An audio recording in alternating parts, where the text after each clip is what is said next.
नमस्कार दोस्तों। स्वामी लीला शाह दर्शन का जो मैं नित्य पाठ करता हूँ उसके 221वें एपिसोड में मैं जितेंद्र चौधरी आप सबका स्वागत करता हूँ। आज का जो टॉपिक है वो है स्वर्ग कैसे मिले। तो शुरुआत करते हैं। स्वर्ग की प्राप्ति कैसे होगी? सुनते हो ना, स्वर्ग भोग भोगने से नहीं मिलेगा। हमें मनुष्य जीवन भोग भोगने के लिए नहीं मिला है, परंतु कुछ करने व बनने के लिए मिला है। वह योनि देवताओं से भी उत्तम है, क्योंकि इस योनि में हम कर्म कर सकते हैं। परंतु कर्म कौन सा करें? भलाई के कर्म करो, मन शुद्ध रखो, ईश्वर की भक्ति करो। सदैव मन पर हावी रहकर बुरे संकल्पों से छुटकारा प्राप्त करो, तो फिर यहाँ ही स्वर्ग बन जाए। बाकी जिसे नर्क चाहिए वह बुरे कर्म करे।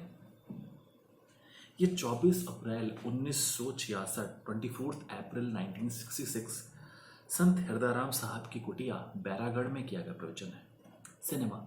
सिनेमा ने तो सत्यानाश कर रखा है। देखो इस सिनेमा के कारण कितने घर बर्बाद हुए।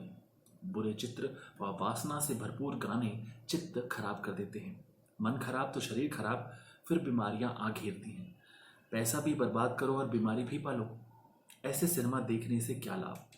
आजकल सिर्फ पैसे कमाने के लिए बुरे से बुरे फिल्में बनाकर लोगों को गुमराह किया जा रहा है। एक बार विनोबा भावे को सिनेमा ले गए, वहां गंदे सीन दिखाने लगे तो विनोबा चद्दर बिछाकर सो गया। आप भी ऐसी गंदी फिल्में नहीं देखें।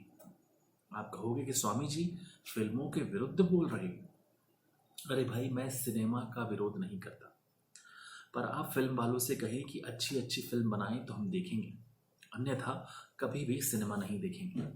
आजकल के चित्रों से नौजवानों का चरित्र ही बर्बाद कर दिया गया है। ऐसी भी फिल्में बनती रहती हैं जिससे हमें हर प्रकार की हानि होती है। पाखंड देख रहे हो कि आजकल कितना पाखंड बढ़ रहा है। कहते हैं आओ तो ईश्वर दिखाएं। अरे ईश्वर दिखाने वाले दर दर भटकते हैं क्या? एक दूसरे से बढ़ चढ़कर कह रहे हैं कि आओ, दर दर क्यों भटकते हो? वे सब नौकरी पर रखे हुए मर्द व औरतें हैं। वे अपनी लालच में आकर दूसरों को पाप कर्मों की ओर घसीट रहे हैं। कहते हैं कि हमारे ईश्वर को देखने के बाद जो अच्छा लगे वैसा करो, कोई भी पाप नहीं लगेगा। अरे भाई, ऐसा भी कहीं हुआ है कि पाप कर्मों से पाप नहीं लगे? देखो कि जिस भी महात्मा या दूसरे किसी ने बुरा कर्म किया है तो उसे उसका फल अवश्य मिला है। बछड़ा कितना भी बलवान क्या न हो, परंतु खुला घूमता रहेगा तो क्या होगा? अवश्य उसे गीदड़ खा जाएगा। फिर ऐसी मुक्ति व ईश्वर देखने या बनने से क्या लाभ? ईश्वर कोई खिलौना है क्या जो दिखाते हैं? किसी भी बच्चे से पूछो कि बुरे कर्म का क्या फल मिलेगा, कहेगा कि बुरा, तथा अच्छे कर्म का क्या फल मिलेगा, कहेगा कि अच्छा। यदि बालक भी समझता है कि अच्छे कर्म करने से अच्छा होगा, तो आप बड़े भी अच्छी तरह समझ सकते हैं कि ये ईश्वर दिखाने वाले इतने कुकर्म करके शांति कैसे प्राप्त कर सकेंगे। ऐसे बुरे लोगों से दूर रहो। ईश्वर देखने वाले तो पहुंचे हुए होते हैं। कहेंगे कि जिन्होंने निराकार ईश्वर देखा है वे सब पहुंचे हुए हो गए हैं क्या? अरे भाई, भगत कंवर राम पहुंचा हुआ था ना, वह ईश्वर को प्राप्त कर चुका था ना। फिर किसी भी निरंकारी में भगत कंवर राम जैसे गुण हैं क्या?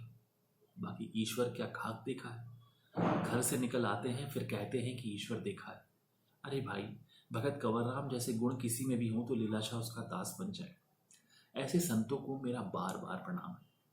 दिखावटी लोग तो केवल बकवास करते हो, उन्हें दूसरा कोई काम नहीं होता। बखन मिड़ई बात तात किन्हजे मन में, बुद्धियों सिद्धियों गालियों वाखाणन पिया वात, पतरी थींदी जात रहणी माँ रोहल चले। रहनी तो है नहीं, बाकी ईश्वर दिखाने चले।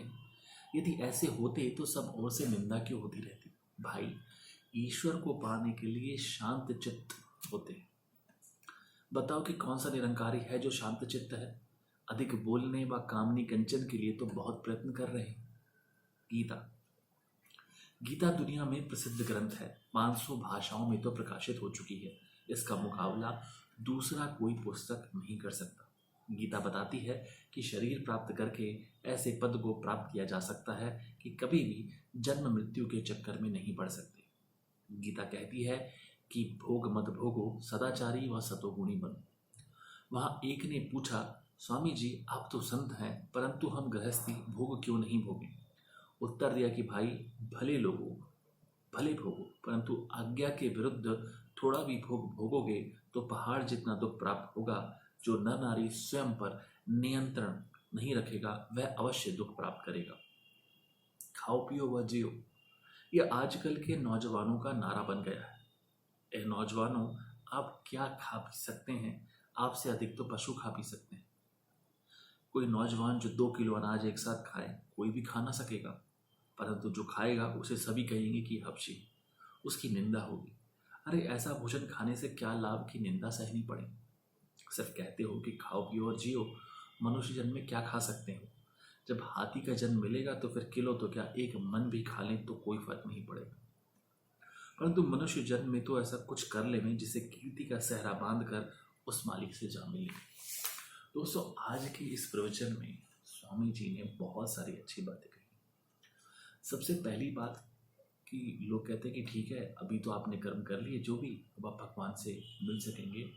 तो यदि आप गलत कर्म करेंगे तो उसका फल अवश्य भुगतना पड़ेगा, चाहे वो कोई महात्मा हो या दुर्जन व्यक्ति। जितना हो सके उतने बुरे कर्मों से बचें। दूसरी बात, स्वामी जी कहते हैं कि रहनी सहनी एक समान। अगर आप कहते हैं कि आपने ईश्वर को देखा है, तो क्या आपने ईश्वर को देखा है, उसकी छाया को देखा, या किसी उसने आपके साथ मजाक किया है? ये बात बहुत समझने वाली है। यहाँ पर उन्होंने जो दृष्टांत दिया वो कंवर राम साहब का दिया। उन्होंने बताया कि यदि किसी में कंवर राम जितनी क्षमता हो तो मैं लीला शाह उसका दास बन जाऊँ। इतने बड़े महात्मा संत लीला शाह महाराज ऐसा कह रहे हैं, तो उसके पीछे तात्पर्य यही है कि आजकल लोगों में दिखावा ज़्यादा है, ज़्यादा बातें करना ताकि कामनी या कंचन की प्राप्ति हो सके, जो कि बिल्कुल गलत है। फिर गीता के बारे में कहते हैं कि 500 भाषाओं में प्रकाशित होने वाला ग्रंथ है, तो उसका आप मनन करेंगे तभी तो आपको लाभ होगा। आप किसी किताब को पढ़े या उसको जीवन में आप लाए ही नहीं, तो फिर तो ये गलत है ना। स्वामी जी के इन उपदेशों को हम जितना जीवन में अपनाते हैं उतना ही और आगे बढ़ते हैं। इसी आशा के साथ ये एपिसोड यहाँ पर समाप्त होता है।